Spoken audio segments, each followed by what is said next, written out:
श्रीगुरुं भगवत्पादं शरण्यं भक्तवत्सलं शिवं शिवकरं शुद्धं अप्रमेयं नमाम्यहम्. காஞ்சி மகாபெரிவாளோட திவ்ய சரித்திரத்தில் அவளோட மகிமையில் பல விஷயங்கள் எல்லாமே ஒரு வார்த்தைகளால் சொல்லி முடியாத ஒரு விஷயம், மனசுக்கு கற்பனையில் எட்டி பார்க்க முடியாத பல விஷயங்கள். இது மாதிரி ஒரு அபூர்வமான விஷயங்கள்லாம் ரொம்ப சர்வ சகஜமாக ரொம்ப சுலபமாக பெரியவா பண்ணுவா. அப்படிதான் அந்த பெரியவாளோட காசி யாத்திரை முதலான பல விஷயங்களை நாம் பார்த்தோம். அவள் தொடர்ந்து யாத்திரையிலேயே இருக்கிறதே தான் பல நிகழ்ச்சிகள். அது எல்லாத்தையும் பார்க்க முடியுமா அப்படின்னு தெரியல, ஒரு சிலது தான் பார்த்துன்னு வரும். அதுவே ஒரு பெரிய பிரமிப்பாக தான் இருக்கும். அப்படி பெரியவா 1962ஆம் வருஷம் இளையாத்துங்குடியில் இருந்தா. அங்கே தான் பெரியவாளோட பரமேஷ்டி குருவோட அதிஷ்டானம் இருக்கு. புதுப்பிரிவா அப்படின்னு சொல்லக்கூடிய ஜெயேந்திர சரஸ்வதி சுவாமிகள் பீடத்துக்கு வந்து அந்த இளையாத்துங்குடியில் வச்சுன்னு பெரியவா அவளுக்கு வித்யாபியாசம்லாம் பண்ணி வச்சா. அந்த 1962ஆம் வருஷம் பிப்ரவரி மாதம் 21, 22, 23 3 நாளில் ஒரு முக்கியமான நிகழ்வு ஏற்பட்டது. அது என்ன அப்படின்னா, இந்த நவகிரகங்கள் அப்படின்னு சொல்லக்கூடிய இந்த நவகோள்களில் ராகு இல்லாத மற்ற 8 கிரகமும் மகர ராசியில் ஒன்றா கூடித்து. அது அஷ்டகிரக சேர்க்கை அப்படின்னு அந்த காலத்தில் ரொம்ப பிரசித்தமாக சொல்லியிருந்தா. 8 கிரகங்கள் ஒன்றா கூடினத்தினால ஒரே இடத்துல இதனால பல தொந்தரவுகள் உட்பாதங்கள்லாம் லோகத்தில் ஏற்படலாம் அப்படின்னு ஜோதிஷ சாஸ்திர ரீதியா ஜோதிஷர்கள்லாம் சொல்லியிருந்தா. இப்படி சொன்னாலே எல்லாருக்கும் ஒரு பயம் பீதி இதெல்லாம் இருக்குமே. ஜனங்களுக்கெல்லாம் அது மாதிரி ஒரு பெரிய என்ன உட்பாதம் ஏற்படுமோ, என்ன கஷ்டங்கள் வருமோ அப்படின்லாம் ஒரு பெரிய மன சஞ்சலம் இருந்தது, பீதி இருந்தது, பயம் இருந்தது. அப்போ பெரியவா அந்த பயம் பீதியெல்லாம் போக்குறதுக்கு அபயம் அப்படின்னு சொல்லக்கூடிய எல்லாருக்கும் ஒரு பெரிய ஆறுதலான விஷயங்கள்லாம் சொன்னா. இது மாதிரி ஒரு இயற்கை சீற்றங்கள் உட்பாதங்கள்லாம் ஏற்படுறது ஈஸ்வரனோட கோபத்தினால அப்படின்னு சாஸ்திரங்களில் சொல்லப்படுறது. ஈஸ்வரனே சார் கருணாமூர்த்திங்கிறள், அன்பே சிவம்ங்கிறள், அவருக்கு எப்படி சார் கோபம் வரும் அப்படின்னு கேட்டால், நாம் வீட்டில் அப்பா அம்மா இருக்கும், நம்ம குழந்தைகள்லாம் இருக்குது. நம்ம குழந்தைகளை விட நமக்கு பிரியமான வஸ்து எதுவுமே கிடையாது. நம்ம குழந்தைகள்கிட்ட தான் அவ்வளோ பிரியத்தை நாம் காமிக்கிறோம். இருந்தால் கூட அந்த குழந்தைகள் சில சமயம் சொன்னத்தை கேட்காத அடம் பிடிச்சாலோ, இல்லை நமக்கு பிடிக்காத விஷயங்களை செஞ்சாலோ, இல்லை தப்பான காரியங்களை பிரவேசிச்சாலோ இதே அப்பா அம்மாவுக்கு தான் கோபம் வருது. அந்த குழந்தைகளை அடிக்கிறோம், தண்டிக்கிறோம், என்னெல்லாமோ பண்ணுறோம். இதை யாரானு கேட்குறோமா? நம்ம குழந்தைகள் தானே, நாம் பெற்ற குழந்தைகள் தானே, நம்மளோட அத்தியந்த பிரியத்துக்கு பாத்திரமானவா தானே. அவள்கிட்ட நமக்கு எப்படி கோபம் வருது அப்படின்னா, அந்த குழந்தைகள் நல்ல வழியை தப்பி போகிறதுனால, நாம் ஒரு நல்லது சொல்கிறதே நல்லது செய்யறதே அதை அவள் எதிர்க்கிறதுனால, அதை ஏற்றுக்காததுனால தப்பு வழியில் போகிறதே நாம் கண்டிக்கணுங்கிற ஒரு கடமையும் இருக்கிறதுனால திருப்பி அவள் அந்த தப்பு வழியில் பிரவேசிக்கக்கூடாது, அவளுக்கு ஒரு பயம் வரணும், அவள் நல்ல வழியில் வரணும் அப்படிங்கிற ஒரு நல்ல எண்ணத்தில் தான் இந்த அன்போட மிகுதி அப்படின்னே சொல்லலாம். அன்பு அதிகமாக இருக்கிறதுனால தான் நாம் அவளை அப்படிலாம் நாம் கண்டிக்க தோன்றுறது. அப்படி நாம் குழந்தைகளை கண்டிக்கிறாப்புல தண்டிக்கிறாப்புல தான் அன்பே சிவமான ஈஸ்வரனும் சர்வேஸ்வரனும் பரம கருணாமூர்த்தியாக இருந்தால் கூட சில சமயங்களில் நாம் தவறுதலாக நடக்கிறதே, தர்ம விரோதமாக நடக்கிறதே, கெடுதல் செய்யறதே அவருக்கும் அதனால் கோபத்துக்கு ஏற்பட்டு அதனால் அவர் கோபத்தை அடைஞ்சு நம்மளை சில இயற்கை உட்பாகங்கள் மூலமாக தண்டிக்க முடியுமாவும் இருக்குது. இது எதுக்கு அப்படின்னா, திரும்பி இது மாதிரி நாம் அதர்ம வழியில் போகக்கூடாது, தப்பு செய்யக்கூடாதுங்கிற ஒரு நல்ல எண்ணம் தான். அதனால் இந்த உலகத்தில் இது மாதிரி இயற்கை சீற்றங்கள்லாம் வருது ஈஸ்வரனோட கோபத்தினால அப்படின்னு சாஸ்திரங்கள் சொல்கிறது. அதை எப்படி போக்குறது அப்படின்னா, முதல்ல அதுக்கு பரிகாரம் வேற ஒன்றும் இல்லை. அதுக்கு பரிகாரம் என்ன அப்படின்னா, நாம் என்ன தப்பு பண்ணினமோ எந்த அதர்ம வழியில போறோமோ அதுலேருந்து விலகணும், அதை திருத்திக்கணும், கரெக்ட் பண்ணிக்கணும். இதுதான் முதல் பரிகாரம். இதுக்கு அப்புறம் தான் மற்ற பரிகாரங்கள்லாம் ரொம்ப தற்காலிகமானது. ஸ்திரமான பரிகாரம், நிரந்தரமான பரிகாரம் என்ன அப்படின்னா, எப்பொழுதுமே ஜனங்கள் எல்லோருமே நல்ல வழியிலேயே நடக்கிறது, நல்லதையே செய்யறது, நல்லதையே பேசுறது, நல்லதையே பார்க்கறது, நல்லதையே செய்யறது, இப்படி நல்ல எண்ணங்களோடையே இருக்கிறது, சத்காரியத்தில் பிரவேசிக்கிறது தான் இதுக்கு பெரிய பரிகாரம். அது இருக்கட்டும். இருந்தாலும் இது மாதிரி தற்காலிகமான பரிகாரமும் வேண்டிருக்கே. இதோ பண்ணிட்டோம், தப்பு பண்ணக்கூடாது, இன்னமே வேணா நாம ஒழுங்கா இருந்தோம்னா பிற்காலத்துல வேணா தப்பு தண்டனை வராத இருக்கலாம். இப்ப பண்ணிட்டுமே ஆல்ரெடி, அதுக்கு ஏதான ஒரு பரிகாரம் பண்ணியானுமே. அதுக்கு என்ன சொல்ல அப்படின்னா, பெரியவா சர்வேஸ்வரனான பகவானான பரமேஸ்வரனை பிரீத்தி பண்ணணும், அவர் மனசு குளிர முடியுமா நடந்துக்கணும். இப்ப குழந்தையில தானே தப்பு பண்ணி கொடுத்தனா உடனே நல்ல மார்க் வாங்கி அத்தை பண்ணி அப்பாவை சந்தோஷப்படுத்துறாப்புல நாமளும் அவளுக்கு பிரீத்தியா ஏதானும் சில காரியங்களை பண்ண வேண்டியிருக்கு. அதுல ரொம்ப முக்கியமானது ஈஸ்வரன் உடனே எதை பிரீத்தி அடைகிறார் அப்படின்னா, பரமேஸ்வரனுக்கு பேரு ஆசுதோஷி அப்படின்னு பேர். உடனே சந்தோஷத்தை அடைஞ்சிருவர். அவரை எப்படி பிரீத்தி பண்ணலாம் அப்படின்னா, ஸ்ரீருத்ரம் அப்படிங்கிற மந்திரத்தினால அவர் ஆராதிச்சா, அந்த வெறும் இல்ல, அந்த ஸ்ரீருத்ரத்தை பாராயணம் பண்ணினாலே இப்போ ஒரு தடவை சொன்னாலே பொருள் பரமேஸ்வரன் பிரீத்தி அடைகிறார் அப்படின்லாம் சாஸ்திரம் சொல்றதுனால, அதுக்கு நமக்கு ரிஷிகள்லாம் பரம கருணையினால என்ன பண்ணி கொடுத்துருக்கா அப்படின்னா, அந்த ஏகாதசி ருத்ரமா பண்றது, மகாருத்ரம் பண்றது, அதிருத்ரம் பண்றது, அப்படி எல்லாம் சொல்லி இருக்கிறதுனால பெரியவா அந்த அஷ்டகிரக சேர்க்கும் போது பரமேஸ்வர பிரீதிக்காக அங்கங்க முடிஞ்ச இடத்துல இந்த ருத்ரஹோமங்கள்லாம் பண்றது, யாகங்கள் பண்றது அப்படின்னு பெரியவா உபதேசம் பண்ணினா. இது ரொம்ப காசு பணம் செலவழிச்சு பண்ண வேண்டிய காரியங்களா இருக்கலாம். பல பேர் அதுல மெனக்கெட்டு காரியம்லாம் பண்ண முடியுமா இருக்கும். அதனால அது எல்லாராலையும் முடியுமா, எல்லா இடத்துலயும் முடியுமா தெரியாது. அதனால என்ன பண்ணினா அப்படின்னா, நவகிரகங்களை பிரீத்தி பண்ணி நவகிரக ஹோமங்கள், விஸ்வம் விஷ்ணு வஷட்காரா அப்படின்னு இந்த பூமியே சாட்சாத் புருஷோத்தமனான ஈஸ்வர ஸ்வரூபமா இருக்கிறதுனால அந்த புருஷ சூத்திரத்தினால ஹோமங்கள்லாம் பண்ணி, மிருத்யுஞ்சய ஹோமம் இதெல்லாம் பண்ணி ஈஸ்வரனை பிரீதி பண்றது அப்படின்னு ஒரு வைதிக காரியங்களை அதெல்லாம் சொல்லியிருந்தா. அதுக்கு மேல சர்வ ஜனங்களும் எல்லாராலையும் சுலபமான ஒரு பரிகாரத்தை சொன்னா. அது என்ன அப்படின்னா, நாயன்மார்கள்ல ரொம்ப சிரேஷ்டமான முக்கியமான தேவாரம் பாடின முதல்வரான திருஞான சம்பந்தரோட கோளறு பதிகம் அப்படிங்கிற தேவார பதிகம், வேயுறு தோழி மங்கன் விடமுண்ட கண்டன் அப்படின்னு ஆரம்பிக்கக்கூடியது. அதுல ஆசிடு நல்ல நல்ல அவை நல்ல நல்ல அடியாரவர்க்கு மிகவே அப்படின்னே சொல்ற. இந்த அருணகிரிநாதர் சொல்றாரு, நாள் ஏன் செய்யும், நாடி வந்து கோள் ஏன் செய்யும் அப்படின்லாம் சொல்றாரு. ஈஸ்வரனோட கிருபை இருந்துருத்துனா, அவர் அனுகிரகம் இருந்துருத்துனா நவகிரகம் இல்லாம நம்மள ஒண்ணும் பண்ணாது, எல்லாமே நமக்கு நல்லதா தான் இருக்கும், அனுகூலமா தான் இருக்கும் அப்படிங்கிற நம்பிக்கையில தாத்பரியத்துல தான் இதெல்லாம் சொல்லப்படுறது. அதனால அந்த கோளறு பதிகம்ங்கிறத பாராயணம் பண்ண சொன்னா, எல்லா கோவில்லையும் கார்த்தாலையும் சாயந்தரம் பாராயணம் பண்ணணும். எல்லோரும் காலம்பரை ஏன்னொன்னு ஸ்நானம் பண்ணிவிட்டு விபூதி எடுத்து சுவாமி சந்நிதியில அவாவா வீட்டுல ஒரு நாளைக்கு ஒரு தரமான இதுல பாராயணம் பண்ணணும். முடிஞ்சா 2 தரமும் பண்ணணும், காலையும் மாலையும் பண்ணணும், இல்லையா ஒரு தரமானும் பண்ணணும் அப்படின்லாம் சொல்லி பெரியவா உபதேசம் பண்ணினா. இந்த கோளறு பதிகம் அப்படிங்கிறது இவ்வளவு ஒரு பரிகாரத்துக்கு உகந்தது, அதுவும் அஷ்டகிரக சேர்க்கை அப்படின்னு சொல்லக்கூடிய அப்படி ஒரு பெரிய ஒரு தோஷத்துக்கு இந்த கோளறு பதிகம்னா ஒரு பெரிய வரப்பிரசாதம், இது மருந்து பிரார்த்தனைக்கு அப்படிங்கிறத அப்பதான் உலகமே தெரிஞ்சது. சைவ மடாதிபதிகள்லாம் ரொம்ப ஆச்சரியப்பட்டு சந்தோஷப்பட்டா. அதனால லட்சக்கணக்கில் இதை பிரிண்ட் பண்ண சொல்லி எல்லாருக்கும் இலவசமா வழங்குறதுக்கு ஏற்பாடு பண்ணினா. இப்படி பெரியவா ஏற்பாடு பண்ணதை பார்த்துட்டு எல்லா ஆஸ்தியர்களும் எல்லா இடத்துல இருந்தும் பல பேர் பல லட்சக்கணக்கான பிரதிகள் இந்த கோளறு பதிகத்தை பிரிண்ட் பண்ணி எல்லாருக்கும் வீட்டுக்கு வீடு கொடுத்து எல்லோரும் வீட்டுல இருக்கிற அத்தனை பேருமே படிக்கணும், தினம் பாராயணம் பண்ணணும் அப்படிலாம் சொல்லி, அதே மாதிரி கோவில்ல இசைத்தட்டு மூலமா ஓதுவார்கள்லாம் பாட சொல்லி அதை ரெக்கார்ட் பண்ணி அதை எல்லா இடத்துலயும் எப்பொழுதும் ஒலிக்கிறாப்புல பண்றது. இப்படி நல்ல சப்தங்கள் எப்பொழுதும் ஈஸ்வரனாமா எப்பொழுதும் பரவின்றிருக்க முடியுமா அதுக்கு ஏற்பாடு பண்ணினா. அதே மாதிரி சங்கீத மும்மூர்த்திகள் ஒருத்தர் முத்துசுவாமி தீட்சிதர் அப்படிங்கிற மகா, அவர் நவகிரக கிருதி அப்படின்னு பாடியிருக்கார். எல்லா தேவதைகள் மேலேயும் அவர் பாடியிருக்கார், அதுல நவகிரகங்களையும் பாடியிருக்கார். அந்த நவகிரக கிருதிகள்ல எல்லாத்தையும் சங்கீதம் தெரிஞ்சவா அதை அழகா பாடிக்கிட்டு எல்லா இடத்துலையும் ஈஸ்வரார்ப்பணம் பண்ணலாம் அப்படின்னு சொன்னா, அதை பாடுறதா இருந்தாலும் பாடலாம், இல்லையா ஒரு பாராயணமாவும் பண்ணினா கூட போறோம். ஏன்னா மகான்களோட வாக்கு இல்லையோ, அதை எப்படி சொன்னாலுமே அதுக்கு பலன் உண்டு.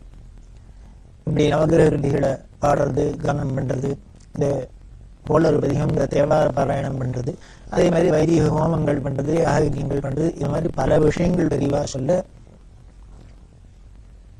அந்த அஷ்டகிரக சேர்க்கை அப்படிங்கிறது ஒரு பயபீதி இல்லாத எல்லாருக்கும் ஒரு சாந்தமா அமைதியான ஒரு காலகட்டமா இருக்க முடியுமா தெளிவா பண்ணினா.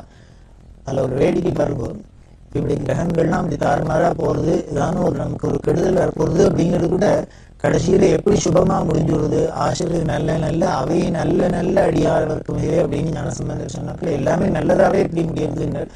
இப்படி 8 கிரகணம் ஒன்னா சேர்றது அப்படின்னு ஒரு நிகழ்ச்சி நிகழப்போக அது உடனே ஜனங்களுக்கு இப்படி எல்லாம் கெடுதல்லாம் பண்ணும் அப்படின்லாம் நமக்கு ஒரு பயம் பீதி வரப்போக இப்போ இப்படி தேவார பாராயணம், முத்துசாமி தீட்சோட சங்கீத பாராயணம், இது மாதிரி ஹோமங்கள் நல்ல காரியங்களும் நடந்ததோ இல்லையோ, இதுவே ஒரு பெரிய காரியம் தானே, லாபம் தானே கடைசியில. அப்படி எல்லாம் பண்ணச்சுன்னா இது ஏதோ 1962 வருஷம் இருக்கட்டும், இப்போ கூட சமீபத்துல இங்க எல்லாரும் கேள்விப்பட்டிருப்பேன், டிசம்பர் மாசம் 21ஆம் தேதி 2012ஆம் வருஷம் ஏதோ ஒரு எங்கேயோ சொல்லியிருக்கு அப்படின்னு சொல்லி உலகமே அழிய போறது, உலகமே அழிய போறது அப்படின்லாம் சொல்லி அங்கங்க பயபீதியோட எல்லாம் இருந்துட்டு எல்லாரும் பார்த்துருப்பேன். உலகம் அழிஞ்சுட்டோம், அழியல. உலகம் அழியாதனால்தான் இந்த பெரியவாழோட எல்லாமும் பார்த்து கேட்டு இருக்கேன். இதுல இருந்தே தெரிகிறது இதெல்லாம் ஒரு வதந்தி பொருளி அப்படிங்கிற மாதிரி தான் நாம வச்சுக்கலாம். எப்படி இதுக்காக பயந்து பீதியோட இருக்கணும் அப்படிங்கிற அவசியம் இல்லை. நமது சாஸ்திரங்கள் சொல்றது இது கலி பிறகு 5113வது வருஷம். இந்த கலியுகத்துக்கு நமது வைதிக மத சாஸ்திரங்கள 4 யுகம்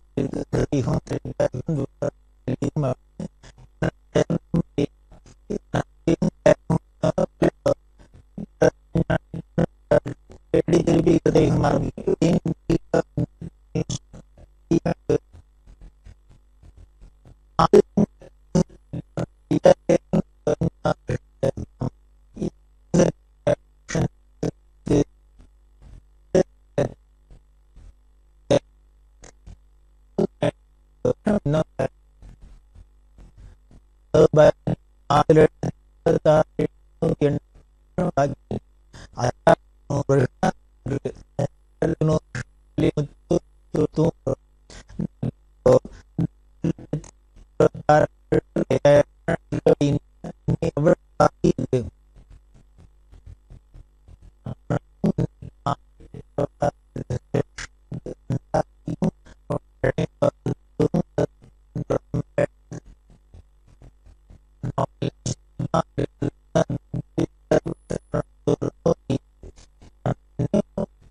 ஏன் அப்படின்னா, இல்ல தந்தி வந்த சமயத்துல நாங்க ஊர்ல இல்ல பழனிக்கு போயிருந்தோம் அப்படின்னு. பழனியில் என்ன உனக்கு அப்படின்னா, உடனே அந்த அம்மா சொன்னா, தன்னோட புள்ள சந்திரசேகர் இருக்காரு, சேகர் ஜாதகத்துல ஏதோ குரு சரியில்லைங்கிறா, அதனால இப்ப ஏதோ எல்லாரும் சொல்றாளே 10ல குரு அது இது என்னெல்லாமோ சொல்றா, அந்தந்த கிரகங்கள் அந்தந்த கட்டத்துல வரத்தே ஏதோ உபாதைகள் பண்ணும், சிலது ரொம்ப நல்லபடியா அனுகூலமா அனுகிரகம் பண்ணும், அப்படியெல்லாம் ஜோதிஷ ரீதியா சொல்றதுனால குரு சரியில்லைன்னு சொல்றா சேகருக்கு, அதனால பரிகாரம் சொன்னா பழனியில போய் ஒரு அபிஷேகம் பண்ணா சரியா போயிடும், அதுக்காக போயிடணும் அப்படின்னு. இது சொன்னோன்னு பெரியவா இப்படி சாஞ்சின்னு கேட்டு விடுக்குன்னு எழுந்துட்டு யார் சரியில்லை? குரு சரியில்லையா? யார் சரியில்லை? குரு சரியில்லையா? எந்த குரு அப்படின்னா, எந்த குரு அப்படின்னா அவளுக்கு புரியல. உடனே பெரியவா சிரிச்சுட்டே சொல்றான், இவரு நான் தானே குரு, உனக்கு யாரு குரு? குலகுரு நான் தான். அதனால நான் சரியா இருக்கேன், முதல்ல தெரிஞ்சுக்கோ. இனிமே இந்த ஜோதிஷ ரீதியா இனிமே நவகிரகத்தில் இருக்கிற அந்த குரு சரியில்லை, இது சரியில்லை, அது சரியில்லை அப்படின்லாம் கேட்டுண்டு நீ இனிமே ஊரா அலையிறதுங்கிறத வேலையை விடு. உன்னை என்ன பண்ணும், எது எங்க இருந்தாலும் உனக்கு நல்லதாவே தான் அனுகிரகம் பண்ணும். நான் இருக்கேன், பார்த்துக்கிறேன், நான் சரியா இருக்கேன் அப்படின்னு சொன்னா இதை எதை குறிக்கிறது அப்படின்னு, இது ஏதோ ஒரு பொள்ளாச்சி ஜெயத்துக்கு ஒரு சேகருக்கு அவளுக்கெல்லாம் சொன்னதில்லை. எல்லாருக்குமே என்ன அப்படின்னா, எந்த கிரகங்கள் எப்படின்னா அதது காரியப்படி அங்கங்கே போகிறது, கட்டத்தில் சுற்றின்னு வருது. அதனால் அது அதுக்கு உண்டான இருக்குத்தான் இருக்க போகிறது.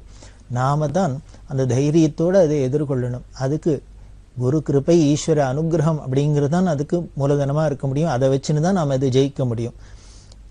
இது ஏதோ பொள்ளாச்சி ஜெயத்துக்கு சொன்னது. இன்னொரு பக்தர் திருவாரூர் வக்கீல் சேகர் அப்படின்னு, அவர் திருவாரூரில் வக்கீலாண்டு, அவள் குடும்பம் திருவாரூர் கிருஷ்ணமூர்த்தியர் அப்படின்னு, அவள் அம்மா கமலம் அப்படின்னு, இவெல்லாம் இந்த குடும்பமே பெரியவாள்கிட்ட ரொம்ப பரமபக்தி. அப்படி இருந்துன்னு இருக்கிற குடும்பத்தில் வந்தவர் இவர் வக்கீலாக அங்கே ப்ராக்டிஸ் பண்ணியிருந்தார். என்னமோ தெரியல, அவருக்கு கிரக கோளாறு, சனி சரியில்லை, குரு சரியில்லை, ஏதோ அது மாதிரி கட்டத்தில் ஜாதகத்தில் சரியில்லை அப்படிங்கிறதுனால அதோட தாக்கம் இருந்தது. எந்த அளவுக்கு இருந்ததுன்னா, அங்கே திருவாரூரில் கோர்ட்டையே மூடிட்டா. அந்த அளவுக்கு கோர்ட்டையே மூடிட்டா இவருக்கு எப்படி ப்ராக்டிஸ் பண்ண முடியும்? குடும்பமும் பெரிய குடும்பம், 2-3 குழந்தைகளை வச்சுன்னு எப்படி ஜீவனம் பண்ணுறது ரொம்ப கஷ்டமாக இருந்தது. அப்படி இருக்கிறதே என்ன பண்ணுறதுன்னு தெரியாத பெரியவாள்கிட்ட சரணாகதி பண்ணி தெரிவிச்ச, எனக்கு சனி சரியில்லைங்கிறா, குரு சரியில்லைங்கிறா, அது சரியில்லை, இது சரியில்லைங்கிறா, அதுக்கு ஏத்தாப்புல எனக்கு ரொம்ப படுத்தல் கஷ்டப்படுறேன், எனக்கு என்ன பண்ணுறதுன்னு தெரியல, அங்கேயோ இப்போ பொழப்பு இல்லாத இருக்குது, கோர்ட்டை மூடிட்டா, சாப்பாட்டுக்கு என்ன பண்ணுறதுன்னு தெரியல, பெரியவா அனுகிரகம் பண்ணும் அப்படின்னா, உடனே பெரியவா அப்போ அங்கே கோர்ட்டை மூடிட்டோன்னா அங்கே சரியில்லைன்னா பட்டணத்தை பார்க்க வந்துடும் அப்படின்னு மெட்ராஸ்க்கு வா அப்படின்னா. இது சேகருக்கு பயமாக இருந்தது. நாம் திருவாரூர்லையான ஏதானும் ஒரு சொந்த வீடு இருக்குது, எல்லாரும் பிறந்து வளர்ந்ததுலேயே அங்கேயே இருக்கோம், பழகின மனுஷா, ஒரு அமைய சமயம்னா 5-10 கடன் வாங்கணுன்னாலே அக்கம் பக்கத்தில் வாங்கிக்கலாம். இப்படி ஒன்றுமே தெரியாத, முன்ன பின்ன தெரியாத, ஒரு பழக்கம் இல்லாத பட்டணத்தில் இத்தனை பெரிய ஊரில் இது எங்கேயோ விலைவாசிலாம் எல்லாம் அதுக்கு ஏத்தாப்புல இருக்கும். இதில் எப்படி குடுத்தனம் பண்ணுறது, குழந்தைகளையும் வச்சுட்டு சிரமமாக இருக்குமே அப்படின்னு நமக்கு ஏற்கனவே கிரகஸ்ரீ இடம் விட்ட இடம் புது இடத்துல இன்னும் கஷ்டம் ஜாஸ்தி ஆயிடுச்சுன்னா என்ன பண்ணுறதுங்கிற ஒரு பயம் இருக்குமோ இல்லையோ. அதனால யோஜனை பண்ணினார், இல்லை எனக்கு ஏற்கனவே கிரகங்கள் சரியில்லை, நான் அங்கேருந்து விட்டுட்டு இங்கே வந்தேன்னா என்ன பண்ணுறது அப்படின்னு. அப்போ உடனே பெரியவா பழிச்சுன்னு, உன்னை என்ன பண்ணுறதுன்னு பார்க்குறேன், கிரகங்கள்லாம் நான் சொல்கிறேன், பட்டணத்துக்கு வா அப்படின்னு. அவர் வேணால் சேலஞ்சிங்காக பேசலாம், உன்னை என்ன பண்ணுறது, கிரகங்கள்லாம் பார்க்கலேன்னு சொல்லலாம். ஆனால் நமக்கு எப்படி அதை நம்பிண்டு வந்துட்டு என்ன ஆகும் அப்படிங்கிறது ஒரு மனுஷ ரீதியாக ஒரு பயம் இருக்குதானே இருக்கும். நமக்கு எல்லாம் பக்தி இருக்குது, ஸ்ரத்தை இருக்குது, ஈஸ்வரனை நம்புகிறோம், குருட்ட அபரிமிதமான பிரியம் இருக்குது அப்படின்னா கூட வாழ்க்கையில் அந்தந்த சிச்சுவேஷன் வரத்தே அதை சமாளிக்கிறதே கொஞ்சம் பயங்கள் இதெல்லாம் இருக்குத்தான் இருக்கும். அதுலேருந்தெல்லாம் நம்ம விலகி வரத்துக்கும் அதெல்லாம் கடந்து வரத்துக்கும் இந்த குரு கிருப்பை தான் நமக்கு கை கொடுக்க போகிறது, துணையாக இருக்க போகிறது, அது வேற விஷயம். இந்த சேகர் திருப்பி யோஜனை பண்ண, பெரியவா சொன்னா, கவலைப்படாத, நான் இருக்கேன், பார்த்துக்கிறேன், உன்ன கிரகங்கள்லாம் என்ன பண்ணுறதுன்னு பார்க்குறேன், பட்டணத்துக்கு வா அப்படின்னா. அப்போ தான் யாரோ விபூதி முட்டாம் போட்டுன்னு விபூதி பெரியவாளுக்கு கொடுத்துருந்தா, அப்படியே தன் விபூதியை எடுத்தா, கையில் கொடுத்தா. இதுக்கு மேலே என்ன வேணும், அபயம் பிரசாதம் வந்துடுத்து. ஐஸ்வர்யம்னா விபூதினா ஐஸ்வர்யம் வந்துடும் அப்படின்னுட்டா. சரி, பெரியவா இவ்வளவு ஸ்ட்ரிக்டா சொல்றதுனால அவர் என்ன பண்ணும், ஊரை காலி பண்ணிட்டு நேர மெட்ராஸ்க்கு வந்தாச்சு. மெட்ராஸில் இங்கே ஒரு கம்பெனியில் லீகல் அட்வைஸராக வேலை கிடைச்சிது. அதில் போய் சேர்ந்து இருந்தார். மாம்பலத்தில் டி நகரில் ஒரு இடத்த பார்த்து எடுத்துன்னு வீட்டிலாம் எடுத்துன்னு வந்தாச்சு. இந்த இடத்துக்கு வந்தாலும் என்ன ஆயிடுது அப்படின்னா, அந்த கிரகங்களோட கோளாறு போல இருக்கு, எங்கே போனாலும் நிழல் பின்னோட அப்படிங்கிறாப்புல இங்கே மெட்ராஸ்க்கு வந்து ஏதோ 2-3 மாதம் சௌக்கியமாக இருந்தாப்புல இருந்தது. அதுக்கப்புறம் 3 மாதத்துலேருந்து சம்பளம் வராத போயிடுத்து. இவர் உத்தியோகம் கிடைச்சிருக்கு, எல்லாம் இருக்குது, ஆனால் சம்பளம் இல்லை, என்ன பண்ணுறதுன்னு தெரியல, கஷ்டப்பட்டார். இப்போ இவர் ரொம்ப ஃபீல் பண்ணினார், நம்ம இதுக்கு தான் பயந்தோம், இப்போ என்ன பண்ணுறதுன்னு தெரியல அப்படின்ட்டு திருப்பி பெரியவாள்கிட்ட வந்து கேட்டார். பெரியவா சொன்னால், நான் சொன்னாக்க வந்துடுவியா அப்படின்னார். அம்மா பெரியவா தான் கடுமையாக சொன்னால் திருவாரூர்லேருந்து வந்துடும்னா அதனால் வந்துட்டேன். இப்போ இங்கே வந்தால் வாடகை கூட கொடுக்க முடியல, 3 மாதமாக சம்பளம் இல்லை, நான் என்ன பண்ணுறதுன்னு தெரியல, கஷ்டமாக இருக்குது, பெரியவா தான் காப்பாற்றணும் அப்படின்னா. உடனே பெரியவா சொன்னால், இப்போ நான் சொல்கிறேன், திருப்பி திருவாரூருக்கே போ அப்படின்னா. சேகர் பார்த்தார், இது என்ன அது வம்பா போச்சு, அங்கேருந்து இங்கே வாங்குறா, இங்கேருந்து அங்கே போங்கிறா, நம்ம ஏற்கனவே கஷ்டப்பட்டு இருக்கோம் கிரகச்சாரத்தினால, இவர் வேறு இப்படி படுத்துறாரே. அவர் சொன்னார், இல்லை நான் திருவாரூருக்கு போகமாட்டேன் அப்படின்னு, திரும்பி போகமாட்டேன் அப்படின்னு. பெரியவா சொன்னால், நான் சொன்னால் கேட்பேன்னு, இப்போ நான் திருப்பி திருவாரூர் போனால் ஏன் போக மாட்டேங்கிற அப்படின்னு. இல்லை திருவாரூர் மட்டும் போக முடியாது என்னால், ஏன்னா அங்கேருந்து காலி பண்ணி இங்கே வந்துட்டேன், ஏதோ பட்டணத்துக்கு வந்து பிரமாதமாக பழைக்க போகிறாப்புல, இப்போ திரும்பி ஒன்றும் இல்லைன்னு அங்கே போனேன்னா எனக்கு அவமானமாக இருக்கும், அதனால் போக முடியாது அப்படின்னு. உடனே பெரியவா சொன்னால், அப்போ டெல்லிக்கு போ அப்படின்னா. இப்போ திருவாரூர் கோர்ட்லேருந்து மெட்ராஸ்க்கு ஹைகோர்ட்டுக்கு வந்தாச்சு, இப்போ ஹைகோர்ட்லேருந்து சுப்ரீம் கோர்ட்டா, என்ன இப்படி பண்ணுறாளே அப்படின்ட்டு அவருக்கு ஒன்றுமே புரியல. உடனே அழுதர், பெரியவாள்கிட்ட பிரார்த்தனை பண்ண, பெரியவா என்னை இப்படி சோதிக்கக்கூடாது, பெரியவாளை நம்பி தான் இங்கே வந்துட்டேன், பெரியவா தான் என்னை ரட்சிக்கணும், காப்பாற்றணும், எங்கேயும் இனிமேல் எங்கே போகிறதுன்னு எனக்கு தெரியல, இப்படி எப்படி போயிட்டு என்னால் ஓட முடியாது அப்படின்னு. ஒன்று பெரியவா உடனே சிரிச்சுட்டு கேட்டால், லீகல் அட்வைசருக்கும் ரீட்டைனருக்கும் என்ன வித்தியாசம் அப்படின்னா, இவருக்கு சொல்ல தெரில, வேடிக்கை வக்கீல், இவருக்கு லீகல் அட்வைசருக்கும் ரீட்டைனருக்கும் என்னன்னு பெரியவா கேட்டோன்னு சொல்ல முடியல, பிசாதன்னு.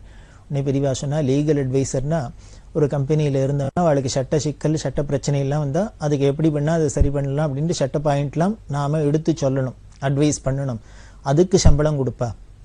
ஆனால் ரீட்டைனர்னால் என்ன தெரியுமோ, பெரிய வக்கீல்கள்லாம் இருப்பா, உலக ஒரு பிரசித்தமான பிரபலமான வக்கீல்லாம் இருப்பா, அவள் ஒரு கேஸை அட்டன் பண்ணுறா அப்படின்னு வந்து நின்னாலே அந்த ஜட்ஜிலேருந்து எல்லாருக்குமே அதோட தாக்கம் இருக்கும், ஒரு பாதிப்பு இருக்கும். இவரே வந்து இந்த கேஸ் அட்டன் பண்ணுறதுனா இல்லை ஏதோ விஷயம் இருக்கும் அப்படின்னா, அதனால எல்லாருமே ஜாக்கிரதையாக தான் இருப்பா. அப்படி இருக்கிற அந்த பெரிய பிரபல வக்கீல எல்லா கம்பெனியில் என்ன பண்ணுவா, ரீட்டைன் பண்ணிப்பா, தன் பக்கம் வச்சுக்கணும், தன் பக்கம், அதாவது தன்னோட எதிராளிக்கு போய் அவர் ஆஜராகிடப்படாது அப்படிங்கிறத தங்கிட்ட வச்சுக்கிறதுக்காக, தன் பக்கமே வச்சுக்கிறதுக்காக ரீட்டைனர் ஃபீன்னு கொடுத்து வச்சுட்டு இருப்பா. இந்த ரீட்டைனர் ஃபீ தான் வருமே, சம்பளம் வேற ஒன்றும்லாம் செய்ய மாட்டார். இதை சொல்லி எக்ஸ்பிளைன் பண்ணி பெரியவா, ரீட்டைனர்னா வேலை செய்யாத இருக்கிறதுக்கு சம்பளம், லீகல் அட்வைசர்னா வேலை செஞ்சா சம்பளம், நீ ரீட்டைனராக க்ஷேமமாக இருப்ப போயிட்டு அப்படின்னு. இதுதான் பெரியவா கையை தூக்கி ஆசீர்வாதம் பண்ணது, அனுகிரகம் பண்ணது. அதுக்கப்புறம் இந்த நவகிரகங்கள்லாம் எங்கே போச்சு என்னாச்சு தெரியல. அதுக்கப்புறம் அமோகம் அவர் வாழ்க்கையில் பெரிய திருப்பத்தோட குழந்தைகள் குட்டிகளோட இன்னைக்கு மெட்ராஸில் வீடு வாசல்னு பரம சௌக்கியமாக இருக்கிற, க்ஷேமமாக இருக்கிற அப்படின்னா, இதெல்லாம் ஒரு உதாரணத்துக்கு சொல்கிற வார்த்தைகள். பெரியவாளை அண்டிட்டோம்னா, சரணாகதி மட்டும்னா, அந்த குரு கிருப்பை இருந்ததுன்னா கிரகங்களோ நாளோ கோளோ ஒன்றும் நமக்கு கெடுதல் செய்யாது, எல்லாம் நமக்கு அனுகிரகமே தான் செய்யும் அப்படிங்கிறதுக்கு இதெல்லாம் சாட்சி. இப்படி இந்த அஷ்டகிரக சேர்க்கை முதலான எல்லாத்தையுமே பெரியவா கிருபையினால உலகத்துக்கு நன்மையாகவே வாச்சிருக்கு. அந்தந்த சமயங்களில் பெரியவா சொன்ன அந்த விஷயங்கள்லாம் நாம் பரிகாரங்கள்லாம் பண்ணிட்டோம்னா இன்னும் பெரியவாளுக்கு பிரீத்தி, ஈஸ்வர பிரீத்தி, நாம் க்ஷேமமாக இருக்கலாம் அப்படின்னு சொல்லி இந்த மேற்கொண்டு நாம் தொடர்ந்து பார்க்குறோம்.